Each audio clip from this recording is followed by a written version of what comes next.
Hello friends, welcome to today சமையல். Today சமையலில் இன்றைக்கி நம்ம எல்லாருக்குமே ரொம்ப ரொம்ப பிடிச்சமான பானிபூரி எப்படி செய்யலான்னு தான் பார்க்க போகிறோம். பொதுவாக இந்த பானிபூரி செய்கிறது ரொம்ப கஷ்டம்னு நிறைய பேர் நினச்சிட்டு இருப்பாங்க. அப்படிலாம் இல்லைங்க, இது செய்கிறது ரொம்ப சுலபம். அது மாதிரி ரொம்ப ஷார்ட் டைமில் செஞ்சிடலாம். இது இப்போ எப்படி செய்யறதுன்னு பார்க்க ஆரம்பிச்சிடலாம். ஃபஸ்ட்டு ஒரு பவுலில் 1/2 கப் அளவுக்கு ரவை சேர்த்துக்கலாம். அதுக்கப்புறம் 1/4 கப் அளவுக்கு மைதா மாவு சேர்த்துக்கலாம். அப்புறம் கொஞ்சமாக பேக்கிங் சோடா, அதாவது சோடாப்பு சமையல் சோடா இருக்கு இல்லையா, அது. அப்புறம் கொஞ்சமாக உப்பு. இப்போ இதெல்லாத்தையும் சேர்த்து நல்லா கலந்து விட்டுடலாம். அப்புறம் தேவைக்கேற்ப தண்ணி ஊற்றி கொஞ்சமாக பிசைஞ்சிங்க. பிசையும் போது ரொம்ப டைட்டாக பிசையக்கூடாது, நல்லா இலகுன மாதிரி தான் பிசையணும். ஏன்னா இலகுன மாதிரி பிசைஞ்சாதான் உங்களுக்கு அந்த ரவை ஊறி மாவு கரெக்டான பதத்துக்கு இருக்கும். இப்போ இந்த மாதிரி இருந்தால் தான் ரவை ஊறி வரது கரெக்டாக இருக்கும். இப்போ இதை ஈர துணி போட்டு ஒரு 20 நிமிஷம் நம்ம இதை மூடி வச்சிடலாம். அதுக்குள்ளே நம்ம இதுக்கு தேவையான பானி அதுக்கப்புறம் மசாலா ரெடி பண்ணிக்கலாம்.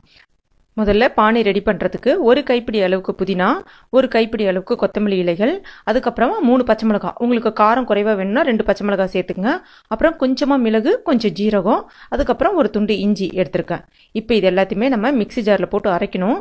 முதல்ல மிளகு, ஜீரகம், அப்புறம் இஞ்சி, பச்சை மிளகாய் அதை மட்டும் ஃபஸ்ட்டு போட்டுட்டு தண்ணி விடாமல் கொஞ்சம் அரைச்சிக்கங்க. ஏன்னா மிளகு ஜீரகம் ஐயறது கொஞ்சம் கஷ்டம். இப்போ இதை அரைப்பட்டுடுச்சு. அடுத்ததாக நம்ம ஏற்கனவே வச்சுருக்க அந்த புதினா இலைகள், கொத்தமல்லி இலைகளும் சேர்த்துக்கலாம்.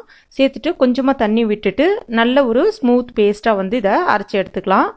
இப்போ இதில் கொஞ்சம் கொஞ்சமாக தண்ணி சேர்த்துட்டு நம்ம வடிகட்டிக்கலாம். கிட்டத்தட்ட உங்களுக்கு ஒரு 1/2 லிட்டர் அளவுக்கு தண்ணி சேர்க்கலாம் இதில். இப்போ பானி ரெடி ஆகிடுச்சு. இதில் ஒரு 1/2 டீஸ்பூன் அளவுக்கு மாங்காய் பொடி பவுடர்னு சொல்லுவாங்க, அதாவது ஆம்ச்சூர் பொடி. காய்ந்த மாங்காய் இருக்கு இல்லையா, அந்த மாங்காவை பொடி பண்ண பொடி மார்க்கெட்டில் கிடைக்கும். அது கிடைக்கலன்னா நீங்கள் சாட் மசாலா பொடி கூட சேர்த்துக்கலாம். ஆனால் மாங்காய் பொடி சேர்த்திங்கன்னா, அதாவது அந்த ஆம்ச்சூர் பொடி சேர்த்திங்கன்னா ரொம்ப சுவையாக இருக்கும். அதுக்கு அடுத்து தான் இதில் தேவைக்கேற்ப உப்பு. இப்போ இதெல்லாம் கலந்துடலாம். இப்போ நம்முடைய பானி ரெடி ஆகிடுச்சு. அடுத்ததாக மசாலாவுக்கு கொஞ்சமாக கொத்தமல்லி இலைகள், அப்புறம் ஒரு மீடியம் சைஸ் உருளைக்கிழங்கு அவிச்சிட்டு தோல் உரிச்சு எடுத்து வச்சுருக்கேன். அப்புறம் பட்டாணி அவிச்சிட்டு எடுத்து வச்சுருக்கேன். இப்போ இந்த உருளைக்கிழங்கை இந்த மாதிரி ஒரு ஸ்போக்கு யூஸ் பண்ணி மேஷ் பண்ணிக்கோங்க. ரொம்ப ஃபைனாக, அதாவது ரொம்ப மெடமெண்ட் மேஷ் பண்ண வேணாம். கொஞ்சமாக அங்கங்கே கட்டியாக இருக்கிற மாதிரி மேஷ் பண்ணிக்கோங்க. ஏன்னா அப்போ தான் வாயில் கடிப்படும் போது நல்ல சுவையாக இருக்கும். இப்போ இது எல்லாத்தையுமே நம்ம ஒரு பவுலில் கலெக்ட் பண்ணிக்கலாம்.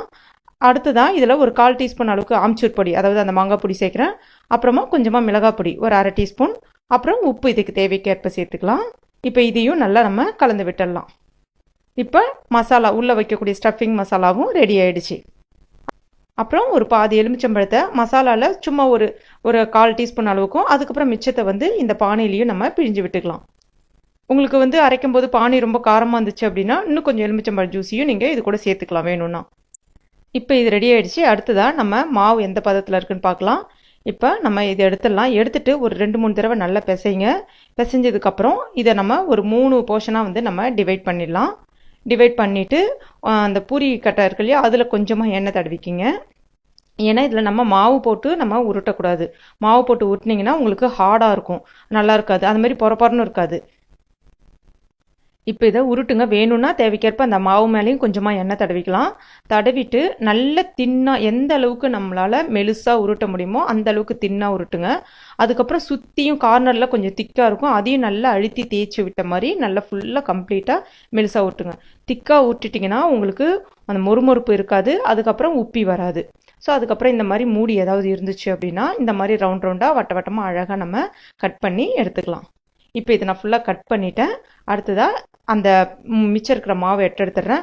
நீங்கள் இது உருட்ட அந்த மிச்சம் இருக்கிற மாவு மீந்துக்கிட்டே இருக்கும். அதை மறுபடியும் என்ன பண்ணுங்கன்னா கொஞ்சமாக தண்ணி தெளித்து மறுபடியும் இந்த மாதிரி திரட்டிங்க. அதுக்கப்புறம் இது எல்லாத்தையுமே நம்ம தனியாக வைக்கக்கூடாது. நம்ம ஏற்கனவே ஈரத்துணி வச்சுருந்தோம், அந்த ஈரத்துணி மேலே இதை நம்ம வச்சிடணும். அப்போ தான் உங்களுக்கு ட்ரை ஆகாமல் இருக்கும். இப்போ இந்த மாதிரி உங்களுக்கு நல்ல மெலுசாக இருக்கணும், எண்ணெய் நல்ல சூட்டில் இருக்கணும், ஸ்டவ்வும் நல்லா ஃபாஸ்ட்டாகவே வச்சுருங்க. இப்போ இதை நம்ம ஒன்றா போட ஆரம்பிச்சிடலாம். நான் இன்றைக்கி ஒரு 3 உங்களுக்கு போட்டு காமிக்கிறேன். 3 இல்லைனா ஒரு 4 நாளாக போட்டுடலாம். இந்த அளவுக்கு உங்களுக்கு உப்பி வரும். ஏதாவது ஒன்று உப்பி வராமல் தான் இருக்கும். ஏன்னா அது மேக்ஸிமம் அந்த கார்னர் பக்கம் கொஞ்சம் திக்காக இருந்துச்சுன்னா உப்பி வராமல் தான் இருக்கும். அது ஒன்றும் பிரச்சனை கிடையாது. இப்போ இந்த அளவுக்கு உங்களுக்கு நல்லா பதமாக உப்பி வந்திருக்கும். நல்லா சிவந்து எடுங்க, சிவராமல் எடுத்துடாதீங்க. இப்போ நம்முடைய பூரியும் ரெடி ஆகிடுச்சு. இப்போ நம்முடைய பானிபூரி, அதுக்கப்புறம் மசாலா, பானி எல்லாமே ரொம்ப அருமையாக ரெடி ஆகிடுச்சு. இதை இப்போ சாப்பிட்றது உங்களுக்கே தெரியும். இது நீங்கள் ஒரு 2-3 நாளைக்கு கூட கவரில் அதாவது அந்த பூரியை மட்டும் கவரில் போட்டுட்டு ஸ்டோர் பண்ணி கூட வச்சுக்கலாம். இப்போ பாருங்கள் எந்த அளவுக்கு மொறுமொறுன்னு உடையுது பாருங்கள். இதில் இப்போ நம்ம அந்த மசாலா உள்ள ஸ்டஃபிங்கை வச்சுக்கலாம். அதுக்கப்புறமா கொஞ்சமாக பானியும் இது கூட சேர்த்துக்கலாம். சேர்த்துட்டு சாப்பிட்டிங்கன்னா ரொம்ப அருமையாக ரொம்ப ஜோராக இருக்கும். நம்ம கடைகள்லாம் வாங்கி சாப்பிட்றது எந்த அளவுக்கு சுத்தம் இருக்குது அப்படின்னு சொல்ல முடியாது. ஸோ இப்போ நம்ம வீட்டிலே இது வந்து ஃப்ரெஷ்ஷாகவும் செஞ்சு சாப்பிட்லாம். ரொம்ப சுலபமாக செஞ்சலாம். டைமும் ரொம்ப குயிக்காக முடிச்சிடலாம். குழந்தைங்களுக்கும் ரொம்ப பிடிச்சமான ஒரு உணவு இது. நீங்களும் உங்கள் வீட்டில் கண்டிப்பாக ட்ரை பண்ணி பாருங்கள். இந்த ரெசிபி உங்களுக்கு பிடிச்சிருந்துச்சுன்னா மறக்காமல் டுடே சமையலுக்கு சப்ஸ்கிரைப் பண்ணுங்கள். தேங்க்யூ.